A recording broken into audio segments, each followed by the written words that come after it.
Tenho o maior prazer em coordenar essa palestra a professora Ivone Mascarenhas, cujo título é o Ensino de Física na Sociedade Contemporânea. A professora Ivone, depois daquela sessão de abertura, eu não tenho palavras para apresentá-la, né? Quem viu, quem assistiu, sentiu a grande emoção que todos nós tivemos em prestar homenagem à professora Ivone Mascarenhas pelo seu papel de pesquisadora, inovadora e, nos anos recentes, de sua grande atuação no ensino de física, mais ainda na educação em ciências, com vários projetos e trabalhos desenvolvidos, conforme foram demonstrados na palestra de abertura, né? Eu gostaria de agradecer enormemente a presença do professor Sérgio Mascarenhas, que juntamente com o professor Ivone construíram tudo isso aqui que vocês estão vendo, ainda na década de 50. Sim, eu entendo, desculpa. E sua filha, Ivone Maria Mascarenhas, que está aqui presente também. Então, sem mais delongas, vamos pedir à professora Ivone que assuma. A senhora vai falar sentada? Pelo menos conversa em pé. Tá bom, se a senhora pedir, fica à vontade. Muito obrigado, Nelson. Tenho que agradecer imensamente as gentis palavras do Nelson e também aquelas lá da sessão de abertura que foram assim de uma generosidade incrível. E a presença de vocês aqui pelo interesse na palestra. Na realidade, eu devo dizer a vocês que só exerci a parte de ensino de física até 2001,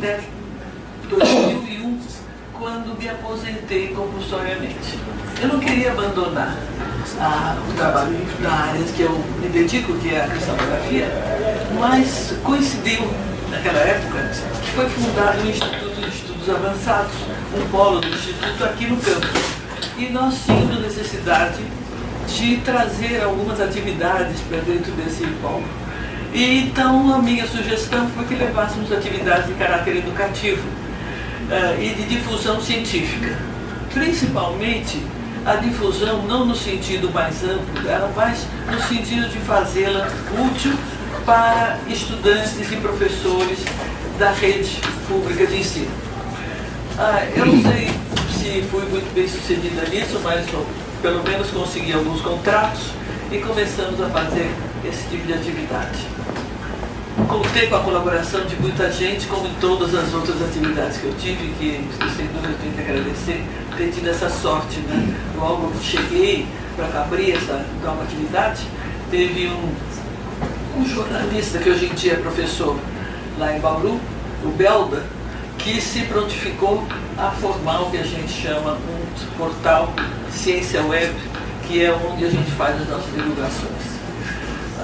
Certamente a internet está ultra poluída de tantas atividades, o que de um certo modo é bom, mas acredito que o nosso é mais um portal, né? Nós até hoje não tivemos assim um sucesso retumbante assim, mas tem sido útil em várias oportunidades.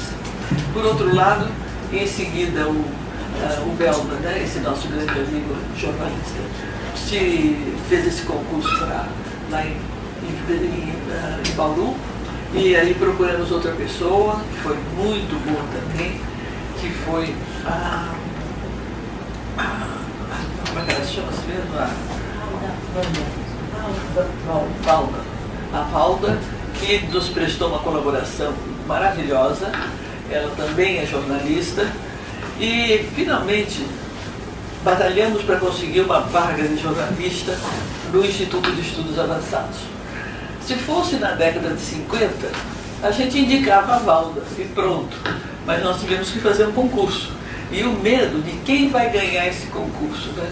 Que vai começar a fazer outra coisa, não vai gostar do nosso jeito. Mas tivemos muita sorte de novo. Tivemos uma excelente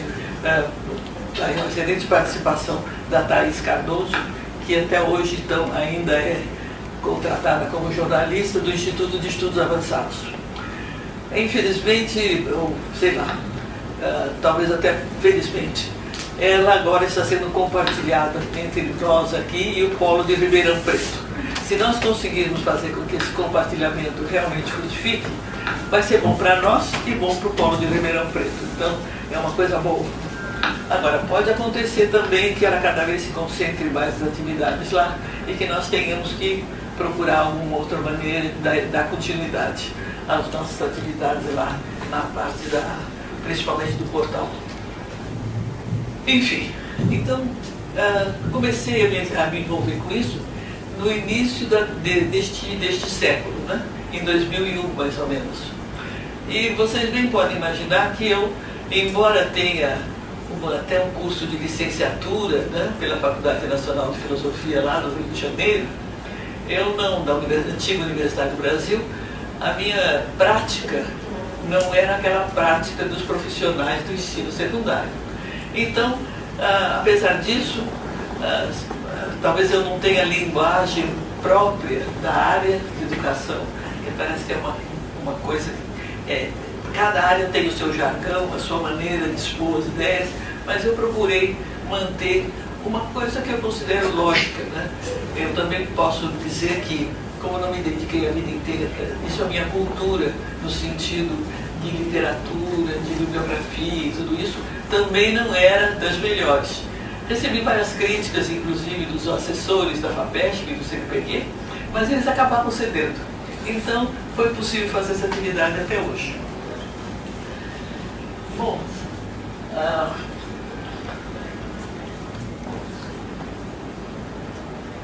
então, por que então eu resolvi fazer essa apresentação? É uma oportunidade de expressar meu pensamento derivado de uma vida profissional em contato com a escola pública brasileira. Isso é muito importante, porque muitas vezes a pessoa que está na academia, eu acredito que até dentro das faculdades de educação, não tem esse contato com a escola pública, no chão de fábrica, como diria, se nós fôssemos engenheiros. E com isso, eles fazem trabalhos muito lindos, que não repercutem muito fortemente na prática da educação na escola pública. E, além disso, é uma visão de quem não está no poder de nada da área educacional. Eu nunca fui secretária de educação, nunca tive que pegar esses compromissos grandes, né, de assumir uma posição que vai ter grande repercussão. Mas é uma posição daquela pessoa que sofre a consequência das grandes decisões. E muitas vezes essas grandes decisões também estão muito longe da realidade. Então, por isso que eu achei interessante. Eu tentar expressar tudo que eu entendi em contato direto com alguns trabalhadores praticamente anônimos que fazem o trabalho do ensino diário nas escolas. Diretores, coordenadores pedagógicos, professores. E recomendar, então, algumas medidas, enfim, na área de física principalmente, para a cultura familiar e social do nosso país. Bom, eu, como todo mundo, vou procurar inspiração nos grandes do passado, né? Então, eu sempre me impressiono muito com a Índia. Acho um país fantástico, né? Tem uma cultura própria, extremamente forte, né? E que não perdeu essa cultura, apesar de ter se ocidentalizado. Então, diz lá esses educadores indianos que eu cito ali, o Ravi, o Babu e esse Chandrasekhara, que é nomes impronunciáveis, que em 2300 anos, Chanakya, que é outro grande indiano, né, disse, aquele pai e aquela mãe que não dão educação a seus filhos são seus inimigos. Então, realmente é isso que eu digo, porque eu acredito muito que a coisa começa lá no pai, na mãe, na família. Então, se eles não se interessam por cultura, quer dizer, muitas vezes em consequência das suas condições sociais e tudo, eles quase que ficam inabilitados para educar adequadamente os filhos, a não ser em certos casos maravilhosos, em algumas culturas, como muitas culturas de imigrantes que vieram para o Brasil, italianos, japoneses, alemães, que embora eles ainda fossem relativamente pouco educados formalmente, eles acreditavam que vindo para um país como o Brasil, um país novo, se seus filhos se educassem, eles teriam chance de progredir e criar riqueza deste país. Então, isso aí eu acho que está bem expresso nessa frase aí desse Chanakya. E, semelhantemente, Nelson Mandela proclamou: a educação é a mais poderosa arma com a qual você pode mudar o mundo. Isso também é outro grande pensamento que nos vem da África do Sul, né? E que uma pessoa educada da África do Sul, naturalmente. Bom, esse aqui, eu vou colocar aqui uma figurinha, porque eu achei muito interessante que esse artigo aqui do Babu, ele foi publicado nessa... Ele trabalha nesse departamento de estudos populacionais e de trabalho social, que fica numa cidade chamada Tirupati, do sul da Índia. Então eu falei, quero ver como é essa cidade. Será que parece com o São Carlos? Não, não parece com o São Carlos, é indiana mesmo, né? Então, lá nessa cidade, tem um deus que é chamado Venkateswara, que é uma forma do deus Vishnu. E quem é o Vishnu dentro do hinduísmo? É o deus que permeia sobre tudo, é o onipresente, digamos assim, que está em todo lugar, onisciente e onipresente. Ele sabe tudo, ele está em todo lugar. Isso nos leva muito ao nosso conceito de Deus, inclusive, da civilização judaico-cristã. Achei muito interessante, só que eles, como são muito criativos, os indianos, eles fazem uma imagem para esse Deus, fazem um templo, decoram, fica tudo muito bonito, e eles sabem como é esse Deus, né?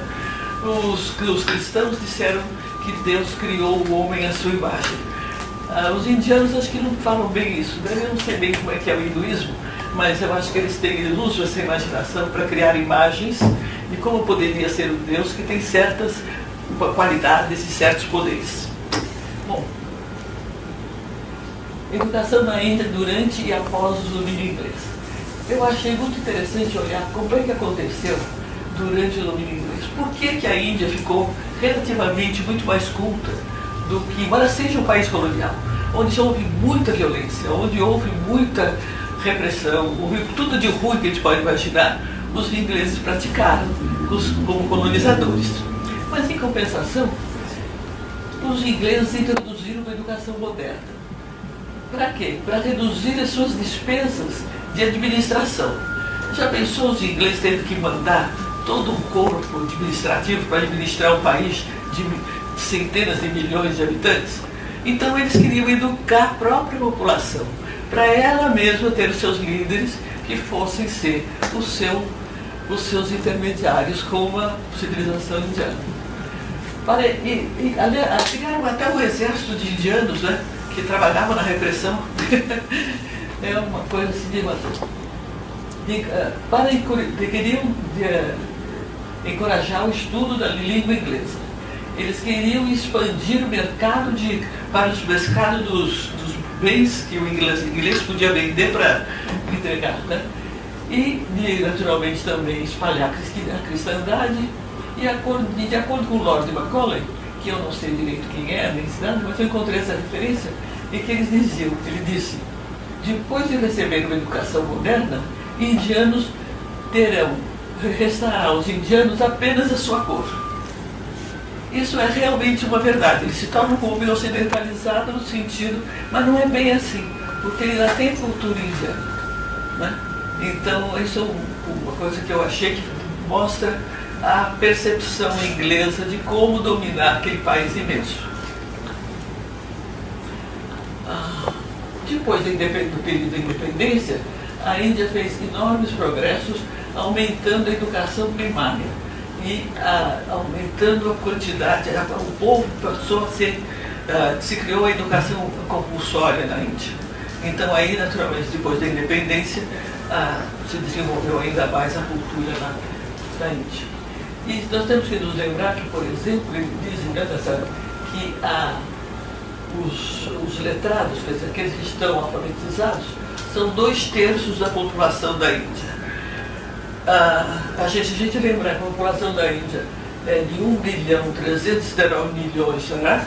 A gente vê que é uma quantidade enorme de gente que teve que ser educada. Não estou dizendo que isso ainda estão em desvantagem, porque se eles conseguiram educar 70%, 2/3 é mais ou menos isso, ainda falta 1/3 da população para ser alfabetizada. Mas é um grande avanço, de qualquer maneira.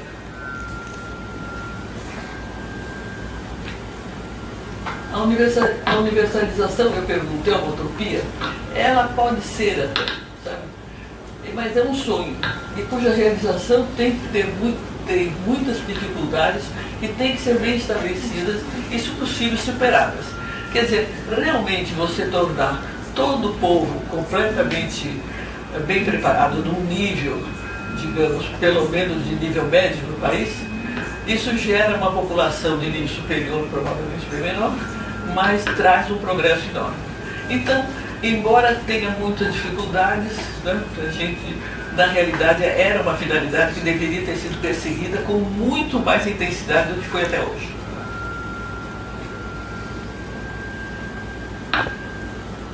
Então, quanto à universalização da educação, para nós parece que é uma coisa simples, boa, que todo mundo deve concordar. Na realidade, não foi bem assim. Acho que até hoje ainda tem um pouco disso. Houve posições, por exemplo, o exemplo clássico é desse senhor aqui do Parlamento de Paris, em 1768, um pouco antes da Revolução Francesa, portanto, que disse que cada um deveria receber a educação que lhe é própria. Da mesma forma que cada terra não necessita dos mesmos cuidados e dos mesmos produtos, cada espírito não necessita do mesmo grau de cultura. Nem todos os homens têm as mesmas necessidades, nem os mesmos talentos, e é em proporção a esses talentos e a essas necessidades que deveria ser regulada a educação pública. Bom, é uma conclusão excludente, no sentido assim, se você começar a definir quem é que deve e quem é que não deve receber educação. Isso pode ter alguma verdade num certo nível, mas num nível básico, fundamental, você não poderia aceitar. E era o parecer que tinha aí. Né? Naturalmente, a Revolução Francesa, com os seus ideais dos iluministas, né, foram importantíssimos para a evolução da educação. Eu sei que deve estar chovendo num molhado para muitos de vocês que gostam de educação e já sabem disso tudo. Me perdoem, porque eu é que fico descobrindo, redescobrindo e começo a achar interessante. Então, o ideal de liberdade, igualdade e fraternidade, sem dúvida, é uma coisa maravilhosa, né? E essa nova educação universal foi o resultado da ascensão da burguesia e desprestígio da aristocracia. Essa proposta visava isso, acabar com os privilégios da nobreza, conferir igualdade de direitos e oportunidades para todos, promover uma educação universal que atenderia todas as crianças e jovens com vistas a transformar súditos em cidadãos. Esse é que é o objetivo, né? Que era antigamente tinha os seus súditos, os reis. Agora nós não queremos mais, nós queremos pessoas pensantes. Cada cidadão tem que ter capacidade de pensar. E finalmente surgiu já em 1793, portanto depois da Revolução, a Declaração dos Direitos do Homem, do Cidadão, do Homem e do Cidadão, que preconizava a instrução como direito de todos. Infelizmente, no final do século XVIII e começo do XIX, muito se discutiu na França, mas de fato pouco se avançou. Quer dizer, botar em prática boas ideias não é tão simples assim. Então, mas o que é que ficou? Os novos ideais. Os novos ideais saíram da França, foram para os outros países. Não ficou circunscrito somente à França. Então a Revolução Francesa, embora ela tenha sido violenta, tenha tido problemas na sua execução, os ideais ficaram. E isso daí teve influência muito forte em todo o resto da história da humanidade. ocidental, pelo menos. Agora eu vou voltar aqui. Uma coisa muito interessante. A Inglaterra, nesse tempo todo tumultuado que foi esse início do século XVIII, meados do século XVIII, ela teve algumas vantagens. Ela se tornou um grande sucesso comercial. Ela não participou das guerras europeias entre os países da Europa. Portanto, ela não perdeu. E do século XVII e XVIII, foi possível a Inglaterra alcançar notável desenvolvimento econômico. Isso me mencionar pesquisas. A própria Royal Society foi criada no fim do século XVII. Entende? Então, que é uma das instituições mais caras aos ingleses, e todos nós aqui, quando alguém é nomeado membro da Royal Society, põe até lá as iniciaizinhas famosas, né? MRS, porque é uma honra muito grande. Um dos presidentes da Royal Society, naturalmente, foi o Newton, e grandes cientistas passaram por lá. Em seguida, outros pesquisadores com mentalidade e interesses pragmáticos transformaram essas descobertas, de novo, né, em produtos. E nós vamos agora, eu aqui fiz uma troca. Eu quero apresentar aqui para vocês o que é que significou na Inglaterra, ou no mundo, em particular na Inglaterra, essas condições que havia na Inglaterra, culturais, econômicas, tudo isso. Eu não preciso ler isso tudo, mas veja bem, eu coloquei em vermelho todas as grandes descobertas que foram feitas na Inglaterra.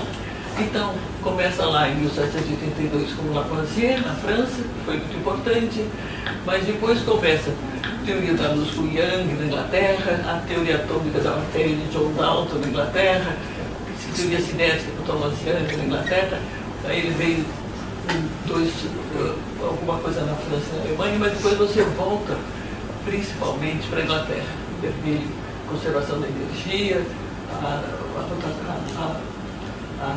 foi feita a rotação da luz polarizada do Faraday, conservação da energia de Prescott Joule e Sherman Fornal.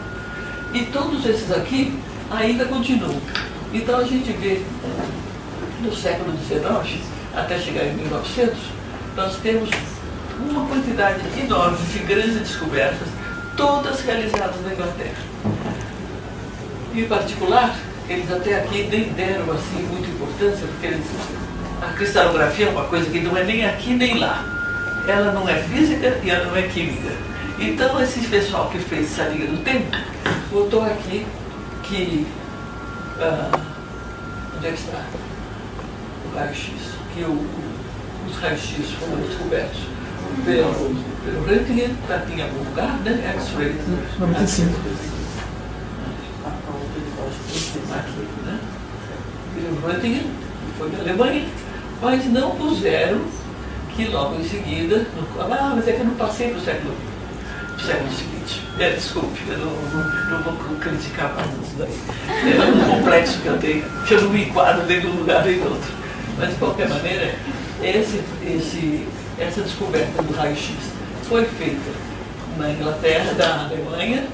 A sua natureza foi descoberta pelo von Laue também no começo do século XX na Alemanha, mas quem foi que fez as aplicações para fazer determinação de estrutura atômica e molecular? Foram lá os von Laue, né? E dali toda uma pleiade de grandes cristalógrafos ingleses. Quem não pensa muito bem, se você não sabe a estrutura de um material, você não pode avaliar, calcular as propriedades do material e nem entender as propriedades que você mede, se você não tem o conhecimento fundamental da estrutura. Então, isso tudo acarretou mil outras coisas do século XX. Eu resolvi parar no século XIX, porque o século XX já é outra história, né? Porque a própria física clássica vai sendo ampliada pela física quântica. Então, vocês vejam que houve na Inglaterra toda uma condição de teoria, digamos assim, de conhecimentos fundamentais lá. E todas as coisas que se faziam na Alemanha ou na França, num instante chegavam na Inglaterra. Assim que o von Laue fez a experiência lá dele, acho que menos de um mês, menos de 15 dias, sei lá, os ingleses já estavam sabendo e já começaram a trabalhar. Agora, aqui a linha do tempo, os desenvolvimentos tecnológicos. Aqui, então, aqui é um quadrinho, mas olha, os desenvolvimentos tecnológicos, eles são predominantemente ingleses, olha. O carvão para baratear a produção de ferro, o da Grã-Bretanha, tecelagem, Benjamin Constant, cadinho de aço, e assim vai. Se vocês olharem pacientemente, todas as aplicações, o grande número delas, é tudo na Inglaterra. A indústria, vai aplicar na indústria.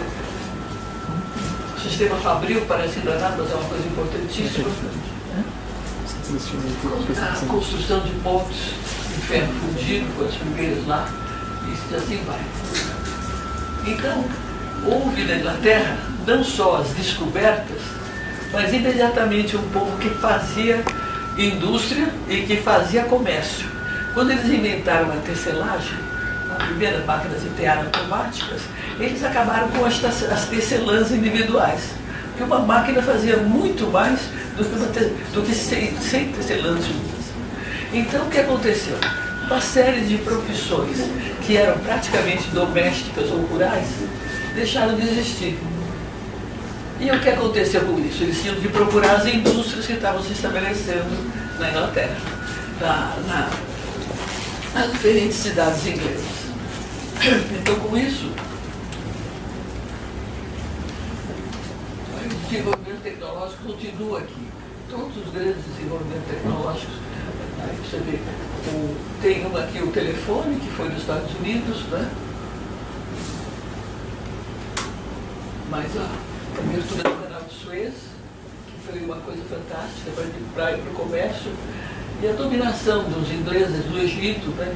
E assim vai, com todas essas grandes, o motor a explosão, foi feito por um alemão, o Marconi fez a radiotelegrafia, e assim aqui nos Estados Unidos também, a segadora mecânica. Então, na realidade, é esse que é o caso que a gente vê, que da Inglaterra tinha todas essas condições para se criar uma indústria forte e para se apoiar cada vez mais tanto a ciência básica como o desenvolvimento tecnológico, porque as indústrias elas competem. Então, se tem um novo desenvolvimento em ciência básica que é transformado por alguma outra empresa em coisa aplicada, é uma competição que talvez ela não vá aguentar. Então, com isso se desenvolveu muito, concentrou-se tudo muito nos Estados Unidos e na Inglaterra, e mesmo nos Estados Unidos depois da guerra, da Primeira Grande Guerra.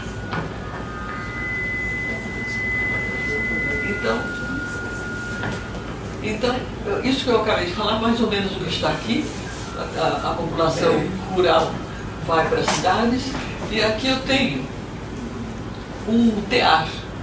Esse tear, que era comandado por uma única tecelã, né, produzia muitíssima coisa, uma quantidade enorme de fios, né, de tecido. Isso aqui já é para tecidos. E ali, uma das primeiras máquinas a vapor feitas lá na Inglaterra. Se você for a Londres, o Museu da Ciência, o Science Museum de Londres, tem muitas dessas peças autênticas colocadas lá logo na entrada. Vale a pena visitar. Agora, as condições de trabalho lá na Inglaterra, nessa época, não eram as ideais. Juntou-se uma massa de operários muito grande. E essa massa de operários já começou a ter força pelo próprio fato de elas trabalharem com essas grandes máquinas e darem muito prejuízo quando eles paravam.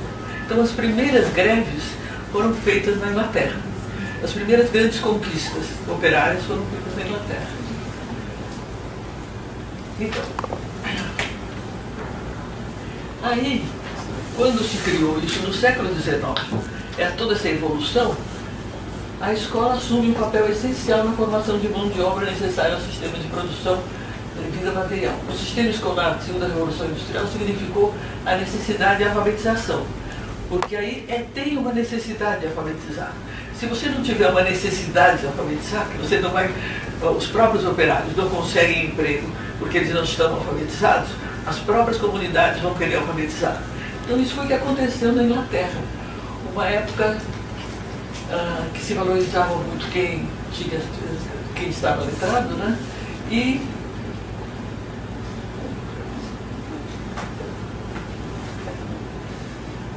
então, mas ainda é uma coisa que eu quero mostrar em seguida, que começou a ter umas escolas, muitas delas derivadas dos próprios, como eu poderia dizer, uma formação espontânea, pela necessidade de formar aqueles operários mais especializados e conseguir emprego para aquelas novas gerações que iam se formando.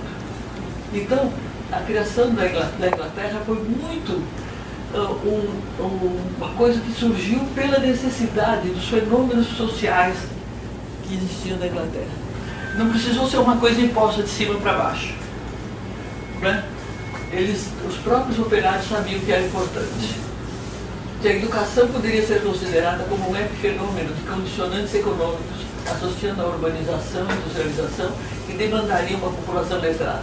Para nós, o incremento da demanda de urbanização no meio do século XIX seria relacionado às necessidades impostas pela Revolução Industrial. Porém, o caso inglês indica a negação dessa premissa. A Inglaterra foi o centro da Revolução e tudo significativa a população urbana da ausência de qualquer interesse do Estado na educação elementar. Quer dizer, o Estado não fez isso que estava se dizendo ali. Eles poderiam ter percebido, o Estado poderia ter percebido que precisava de educação, mas ele não deu educação. Da educação até 1833, enquanto que na Prússia e na Escócia já havia esse investimento pelo próprio Estado em fornecer educação, né? Até 1833 o Estado não estabeleceu nenhuma intervenção na oferta de instrução elementar, desenvolvida principalmente por igrejas, organizações autônomas e movimentos políticos sociais. Era guiada pelo princípio voluntarista e caracterizada pela diversidade, precariedade e a sistematicidade dos espaços. O slogan dele. Aí teve um grande movimento que foi o movimento cartista no século XIX, que criou essa frase, esse slogan, que o conhecimento é poder, e que começou. Eles sofreram a influência também dos franceses, dos iluministas, e aí começou um movimento de exigir que o Estado também se responsabilizasse pela educação. Então, o cartismo caracterizou-se ao movimento de escrever uma carta no século XIX, pela London Working Men's Association, e assinada por esses dois fulanos aí, não é? Então, carta do povo, e enviada ao parlamento inglês, o qual exigia. Veja só que interessante, sufrágio universal masculino, direito de voto para os homens. Por aí você já começa a ver como as mulheres, embora fossem trabalhadoras, você viu naquele meu desenho lá da imagem da tecelã, uma mulher que está trabalhando, mas essa sociedade aí era predominantemente machista, né? Voto secreto através de cédula, eleição anual, igualdade entre os direitos eleitorais, quer dizer, não privilegiar os nobres como ter mais de valor no voto deles, participação de representantes de classes operárias no parlamento. E uma frase aqui que depois pensei, por que isso? E que os parlamentares fossem remunerados. Por que os parlamentares remunerados? Porque os trabalhadores que conseguissem se eleger, eles precisavam ser remunerados. Como é que eles não iam ser remunerados? Os nobres lá, que tinham os seus condados, baronatos, não sei o quê, que muitas vezes até nem trabalhavam a terra, eles simplesmente faziam o que se chama, como é que se diz quando você dá a terra e como é que chama? Meieiros, né? E esses meieiros é que se tornaram a grande burguesia, porque eles é que começaram a ganhar muito dinheiro até na exploração de minas e agricultura e tudo. E os nobres, muito importantes, ficavam no bem bom. Mas, por assim dizer, a força deles começou a decair, porque eles começaram a ceder grande parte dos lucros para os meieiros.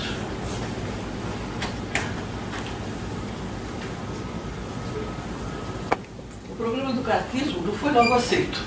O parlamento não deu muita bola quando essa carta chegou lá.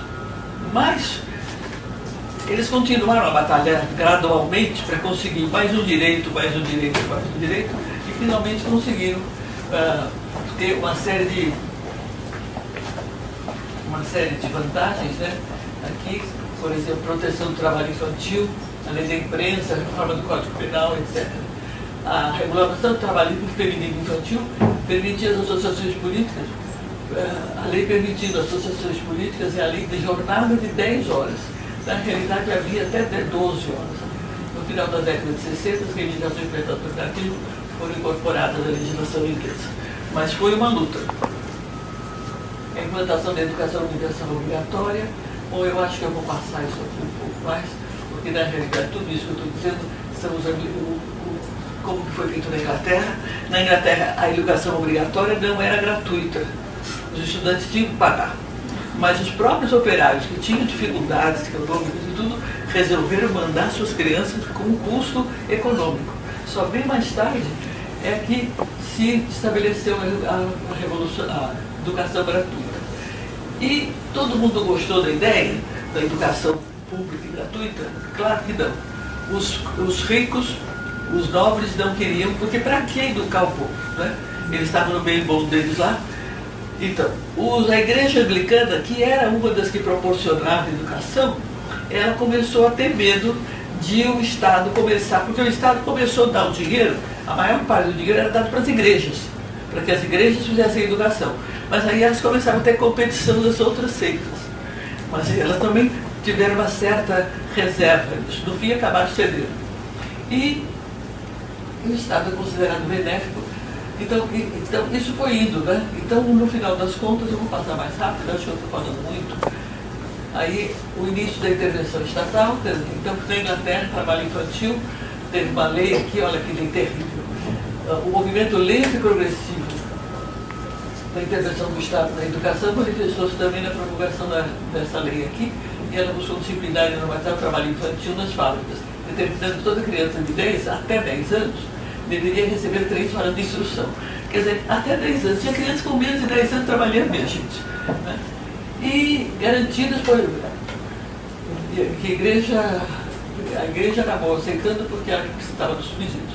O controle da obediência do texto legal ficaria a cargo dos oficiais do Estado, dos fiscais. Na realidade, então você vê que essa lei, essa universalização do ensino, mesmo na Inglaterra, onde estava tudo muito propício, ela encontrava resistência, né? Apesar de tudo, mas houve muita luta e isso foi adiante. Naturalmente, tinha diferenças de gênero, diferenças regionais, etc. A educação compulsória só veio em 1870 na Inglaterra com essa lei, promulgou o Education Act de 1870, e lá, nesse sentido, mais do que ampliar a oferta de instrução, aí está, mesmo sem aquela lei, 70% das crianças já estavam indo à escola. Quer dizer, a lei reforçou para pegar, talvez, aproximado 100%. Mas mesmo nessa época, 70% das crianças inglesas já frequentavam alguma forma de escola. É isso aí que eu estava querendo dizer. Então, agora vamos mais adiante. Agora vejamos no Brasil. Aqui no Brasil tudo começou com as ordens religiosas, lá vieram os jesuítas, depois os jesuítas foram expulsos, como vocês todos sabem, né? E a população do período colonial cresce muito, mas cresce devido à mão de obra escrava. Uma população que tinha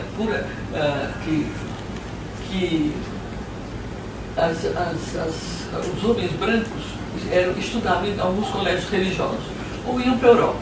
Os mulatos começaram a querer estudar.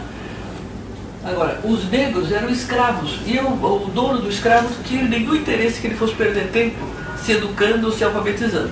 Então veja que o século XIX foi perdido para o Brasil, em grande parte por causa do sistema escravagista que havia aqui, com essa imensa população negra sem receber nenhuma educação. Isso daí teria que ser vencido no século XX. Mas é muito difícil, uma coisa que já foi feita.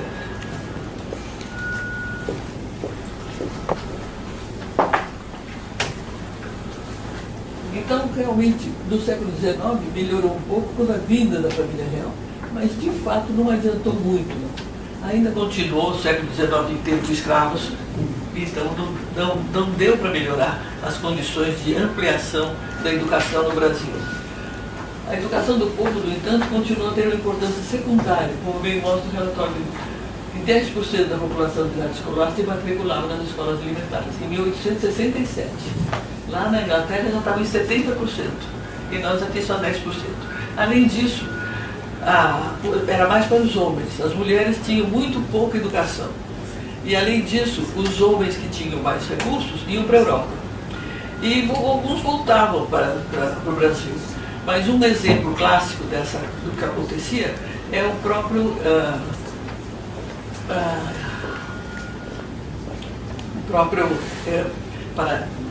patriarca da independência, José Bonifácio de Andrade Silva. Ele foi para a Europa para estudar em Coimbra. Lá ele se deu muito bem, foi um excelente aluno. E quando precisaram mandar alguém para estudar melhor a mineralogia, porque Portugal estava perdendo muito, as suas colônias portuguesas já não tinham muito ouro e nem minerais importantes, foi o José Bonifácio que foi encarregado de ir fazer cursos, estudar, e ficou na Europa. Teve toda a sua carreira na Europa. Quando é que ele volta para o Brasil? Quando ele já está com 57 anos e quer se aposentar. Então volta para o Brasil não para fazer ciência, voltou para se aposentar. E ficou lá, comprou uma casinha lá na ilha de Paquetá, que é um lugar lindo, pretendia morrer lá. Só que o Dom Pedro I ainda não tinha independência, soube que uma pessoa de muita cultura tinha chegado ao Brasil, chama o José Bonifácio, e ele então se torna o grande conselheiro do Dom Pedro I. Quem fez a independência do Brasil, de fato, foi o José Bonifácio, porque ele influenciou Dom Pedro I, tornou-se grande amigo do Dom Pedro I. Posteriormente foi até relegado pelo próprio Dom Pedro I depois da independência.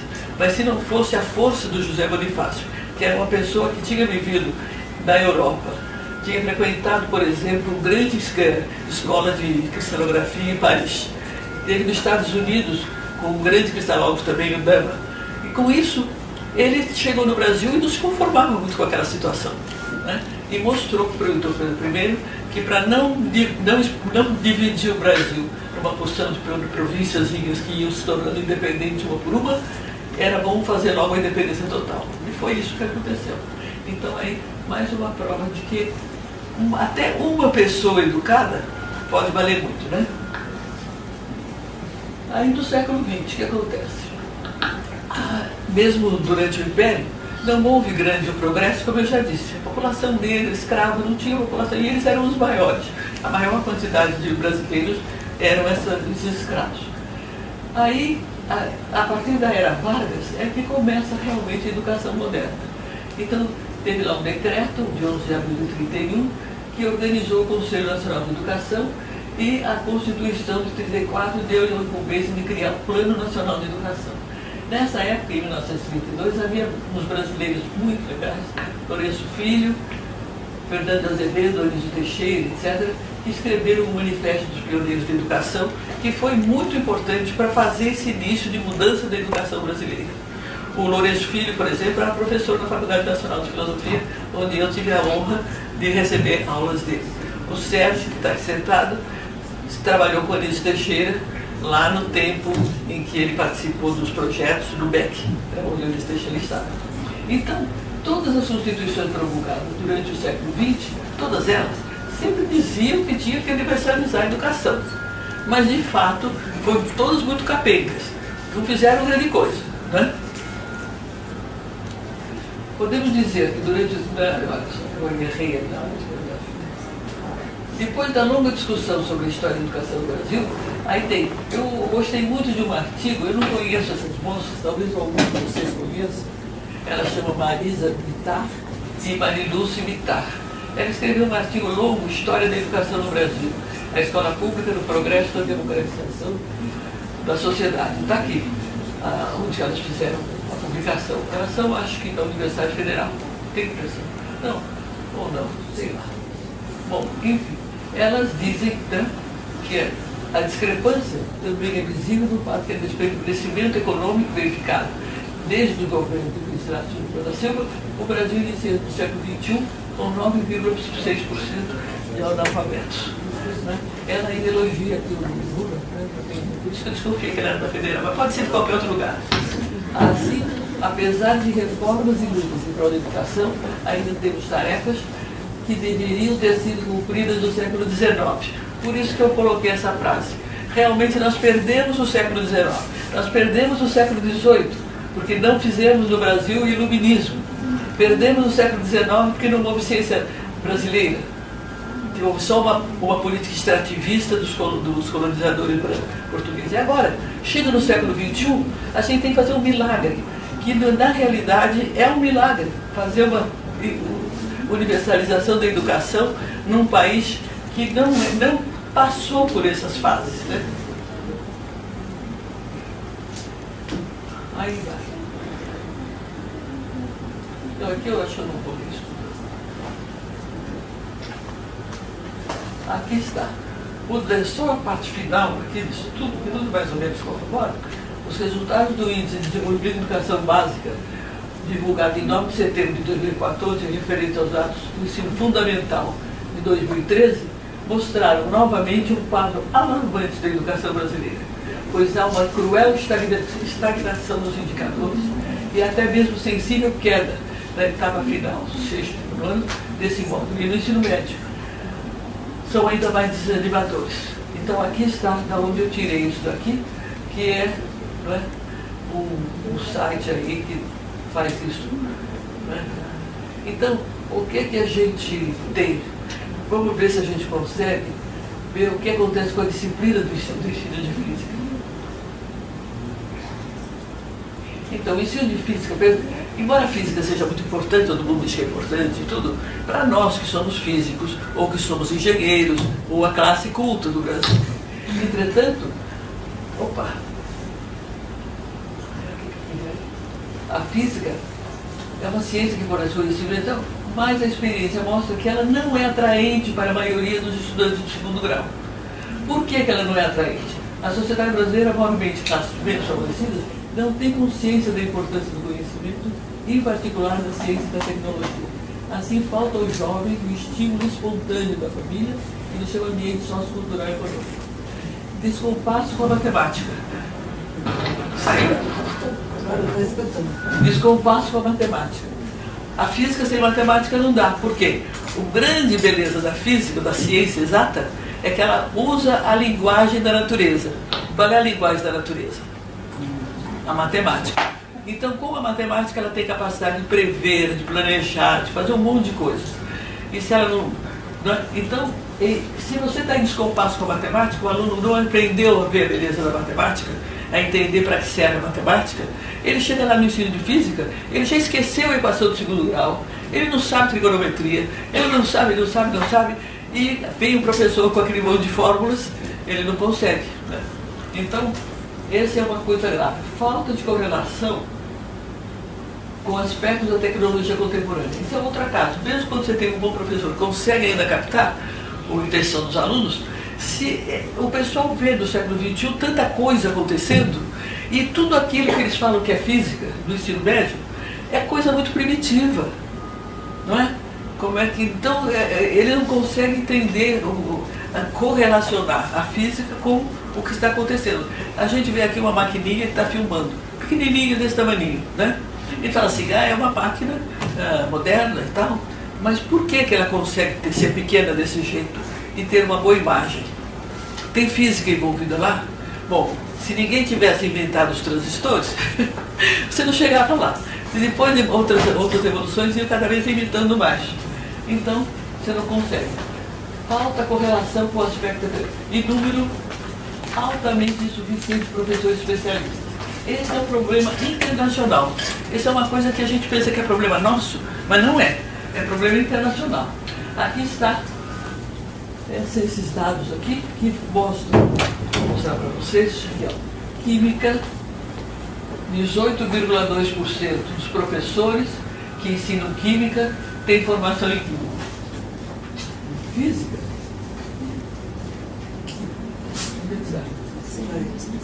Não, desculpa, acho que eu perdi errado. Química, 38,2%. Né? Está meio borrado. e física 25,2%. Quer dizer, um quarto dos professores de física tem formação em física.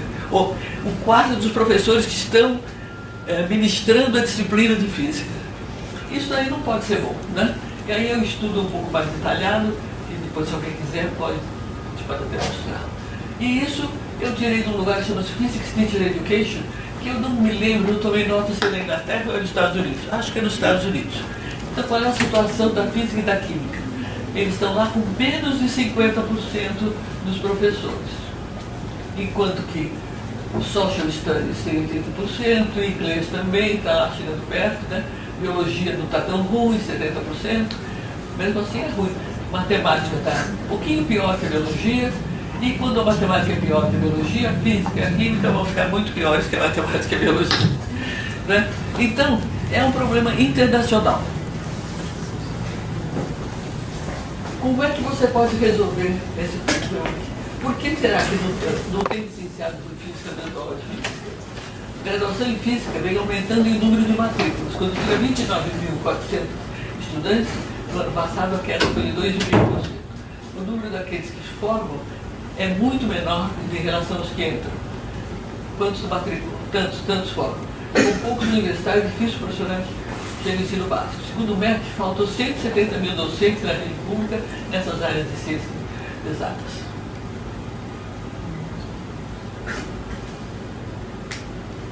Não é? Outras causas, a meu ver, aquelas eu tirei lá do negócio do MEC. Não é? Qualidade das EPs, a qualidade da escola pública, quanto à disciplina, segurança e autoridade do professor na sala de aula. Isso é um problema muito sério. Se vocês vão estar dando uma matéria difícil, que precisa de atenção dos alunos, e tem uma meia dúzia lá no fundo fazendo algazarra, e você não tem autoridade para fazer alguma coisa com esses alunos que não estão querendo nada, você não consegue dar aula. A física exige concentração. Se os alunos não estão concentrados no assunto, você pode ficar falando lá. Agora, infraestrutura deficiente para o ensino experimental e uso de informática. Claro que hoje em dia todo mundo quer fazer a coisa moderna, não quer só fazer experiências de plano inclinado. Às vezes, experiência de plano inclinado no computador. Agora, baixo salário é uma coisa muito séria. Por quê? Porque você forma um profissional, ele fez a licenciatura em física, aprendeu um pouco de informática, aprendeu um pouco de física, o que acontece? Ele pode entrar no mercado de trabalho, principalmente se ele tiver mestrado. Ele não vai trabalhar no ensino. Eu tenho vários exemplos de pessoas que têm mestrado e que, talvez até porque foram meus alunos de iniciação científica, e eu introduzi eles a computação e algumas outras coisas que eles não tinham tanto na própria licenciatura, eles mandaram para outras coisas. Principalmente quando foram fazer aquela prática de ensino. Eles foram fazer a prática de ensino, pelo que eu vi dos alunos que eu tive como alunos de iniciação, é uma maneira de desanimar o aluno para ir para a escola pública. Chega lá, ele assistir a aula dada por um professor com alunos que não estão nem aí. Né? É muito desestimulante. E não sei. Então vamos ver mais um pouquinho o que fazer se o número de professores de física é insuficiente. Aí eu tenho uma posição que talvez a maioria não concorde, porque nós estamos no país que eu costumo chamar, estamos infestados pela democratite. Porque, como teve a revolução autoritária, tudo que a gente falar que é um pouco mais restritivo, já parece que não é para todos. E esse negócio de tudo para todos não existe em lugar nenhum do mundo. Então, eu acho que tem poucos alunos, professores, vamos criar em cada cidade uma escola, como tem nos Estados Unidos, que chama-se Science High School. Para entrar nessa Science High School, passa-se por uma peneirada. Aliás, tem um lugar aqui no Rio, aqui no Brasil, que tem uma coisa parecida com essa. Em Viçosa tem uma magnífica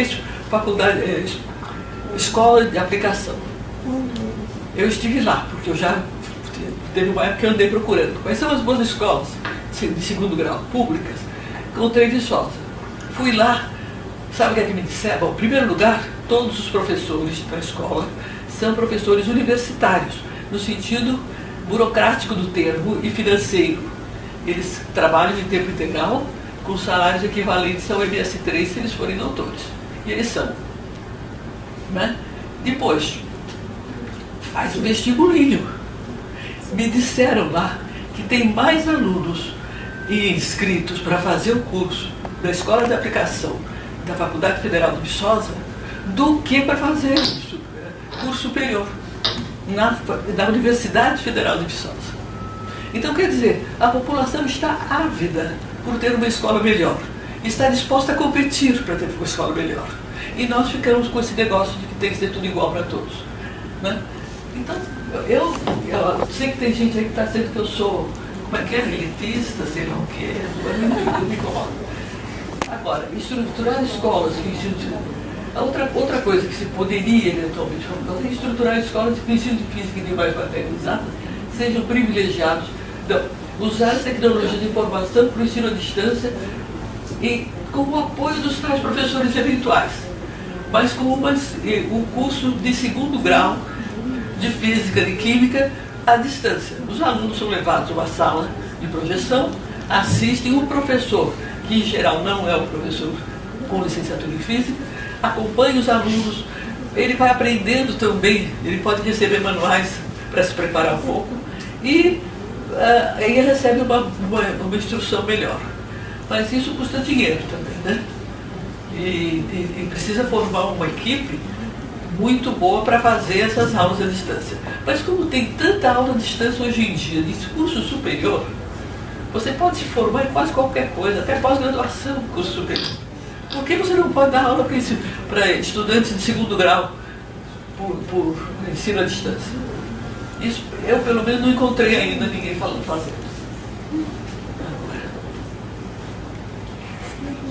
Como mudar o triste panorama educacional? Estimular o interesse das crianças, criar programas para didática, junto dos museus e centros de ciência, apoio decisivo das agências de fomento à pesquisa científica e projetos de difusão, estimular famílias para participar de visitas, etc. E assim por diante. A última coisa que eu botei aqui, eu não vou ler todas, estimular trocas de ideias sobre ciências com leigos. E eu participei de um negócio que chama-se Pint of Science. Ali. Quem é que não sabe o que é um pint? Todo mundo sabe o que é um pint? Isso aí era feito num bar. Um pint é um pint of beer. O que é um pint of beer? É uma caneca. Então, você vai para um bar, avisa naturalmente os participantes que vai ter um Pint of Science. Eu participei de um, foi muito interessante, ali na praça da rádio, ali na praça da universidade, com aquele bar bonito que tem ali, e foi promovido pelo pessoal da matemática e do ICMC. Foi uma experiência muito interessante você falar um pouco, em poucas palavras, do que você está fazendo agora. Não é contar a história como eu estou contando aqui, aborrecendo vocês com uma história tão comprida. Estou fazendo agora, sabe o que é? Estou estudando substâncias que têm interesse farmacológico para tratar de dor de cabeça. Pronto. Expliquei, falei como que eu faço isso. Faço estrutura molecular, proliferação de raio-x, ponho lá uma figura bonita de uma estrutura e espero ter impressionado as pessoas com aquilo. E cada um fez mais ou menos isso, né? Aqui, uma última tabelinha que eu fiz ontem à noite, ficou meio feiozinha, boninha, me desculpe, Índia, percentais de analfabetos, com aquela população imensa. Agora, essa é uma coisa atualizada. Quem tem esses dados foi o CIA, o World Factbook. Eu acredito que o CIA tem acesso a um monte de informações. E se ele põe aí falsas as informações, aí então eu fico mais desconfiada até da eleição do Trump aí, né? Não pode falsificar dados. Isso, como cientista, eu acho que os dados têm que ser verdadeiros para poder pensar sobre eles. Então, Índia, 25%. Brasil, 9%. Rússia, 0,3%. China, 0,5%. Outra população imensa. Cuba, 0,2%. Então, o que esses gráficos aí mostram? Alguém tem uma ideia? O que ele mostra? Para mim, mostra uma coisa muito clara. Você tem que ter uma política, uma teoria política atrás da coisa. Assim que você tem teoria mecânica quântica, tem a teoria da política. O que é lá? Todos os países socialistas, eles realmente estão convencidos de que tem que educar o povo. Pode até nem adianta muito se você não tem todas aquelas outras condições que a Inglaterra teve. Ter carvão, desenvolver a máquina a vapor, mais isso, mais aquilo. Mas você educou o povo. E tendo educado o povo, você começa a ter esperança para novas gerações, que dentro do decorrer da história vão poder ter um papel importante. E isso eu acredito. Eu vejo cubano em tudo que é lado. Não é? Aqui mesmo, no meu grupo, já passaram 2 magníficos. Uma está em Alfenas, a outra está trabalhando no Mackenzie. E tem todos, cada um de nós aqui conhece vários cubanos que vieram. E vamos dizer, eles não voltaram para Cuba? Não faz mal. Na realidade não faz mal. Eles são conscientes de que a política que teve é importante para a educação. Então, se eles tiverem alguma influência, eles já estão marcados por isso, assim como na Rússia, 0,3% da bola, era o tempo do século XIX, XVIII, aquilo era, acho que 90%. Já tinha uma elite muito culta na Rússia, mas o povão, os camponeses, eram todos analfabetos. Então, a gente vê que é um esforço que foi concentrado. Conseguiu chegar no que queria mesmo? Não conseguiu de uma certa maneira. Tiveram que abrir para o capitalismo, senão não dava certo. Né? A China também, a mesma coisa. A revolução cultural que teve na China, tudo aquilo, teve peso para a formação daquela gente. Agora, na hora que você vai querer realmente fazer seu país crescer, se você tem potencial físico, riquezas naturais e tudo mais, e cabeça para poder planejar o que você vai fazer, porque não adianta você ter mina de ouro, mina de diamante, mina de cobre, né, como tem aqui na América, tem no Brasil, temos minas de ferro, né, imensas. A gente pensava até que eram inesgotáveis. Eu passei lá, quando fui a Viçosa, voltei para Belo Horizonte, e vi lá um morro completamente cortado pela metade. Aquilo era um morro de óxido de ferro, praticamente. Já foi extraído e já foi mandado lá para fora, né? Para esses povos aqui, inclusive, para a China, que vai aproveitar o nosso ferro. Não é? O que você vai fazer? Bom, o que mais que eu posso ver aqui? Agora, por que educar? Essa é uma outra pergunta muito grande, né? Por que educar em física? Por que educar em química, em biologia? Por que educar? Então, não podemos esquecer que o Brasil e a América Latina ficaram à margem da extraordinária evolução cultural dos últimos séculos. Ao receber os avanços tecnológicos, nos convertemos apenas em quê? Usuários. Todos nós estamos usando alta tecnologia. Aquela maquininha ali é um exemplo.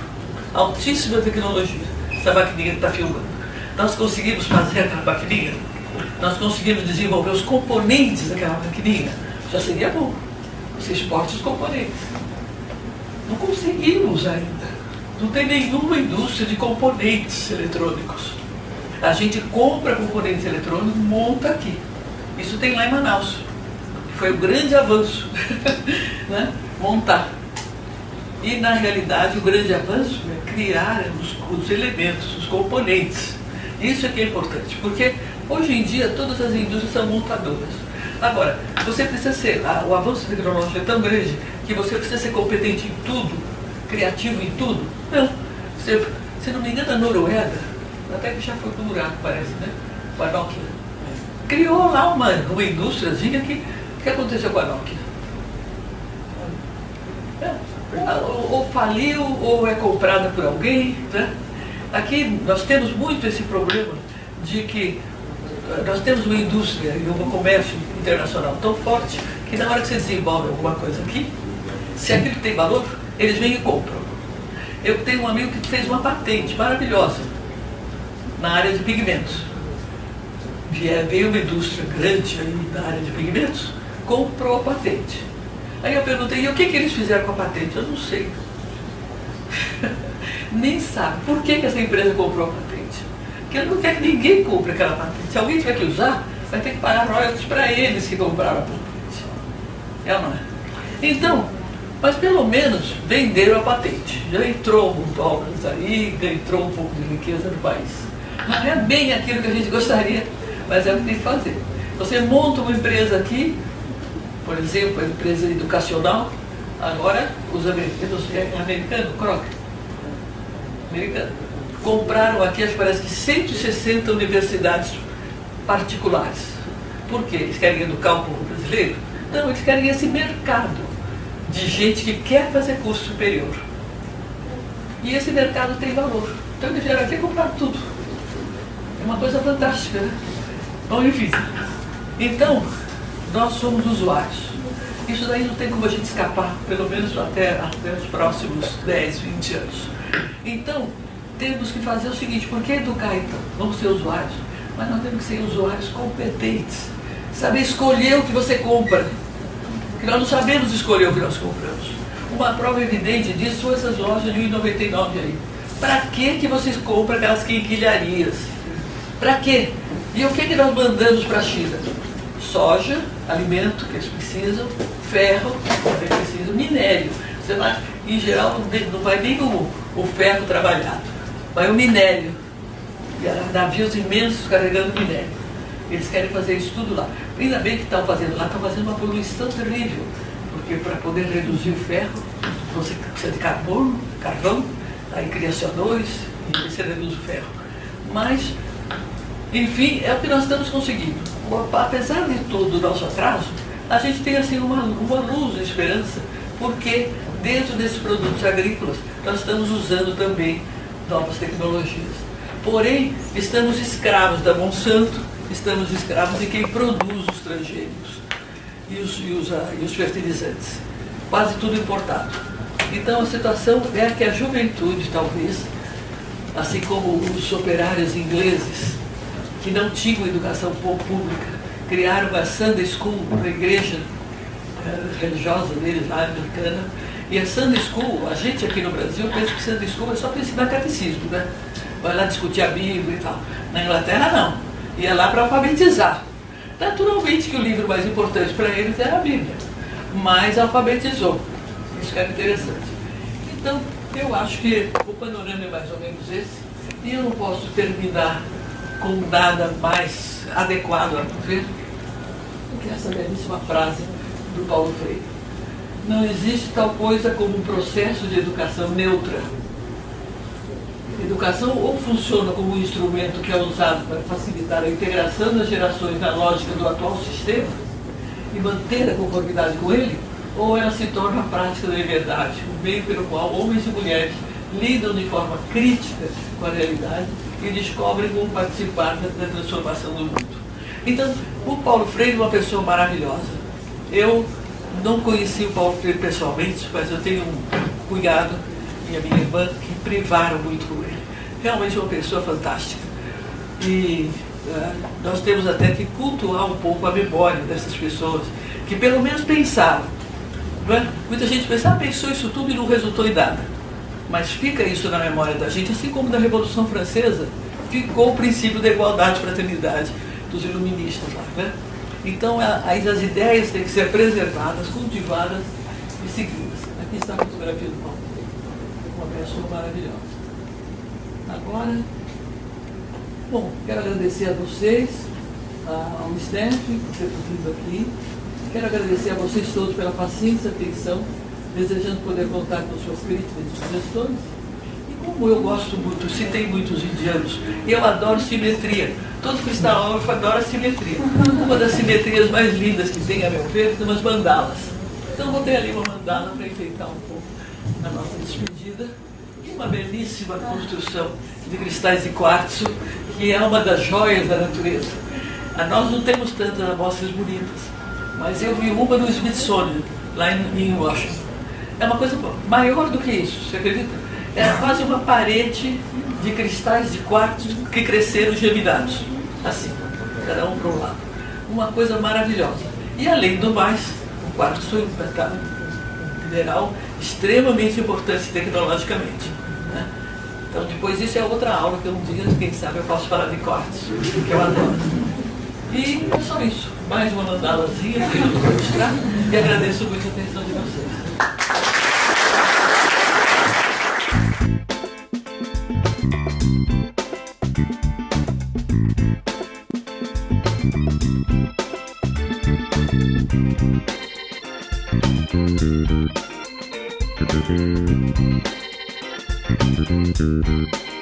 Thank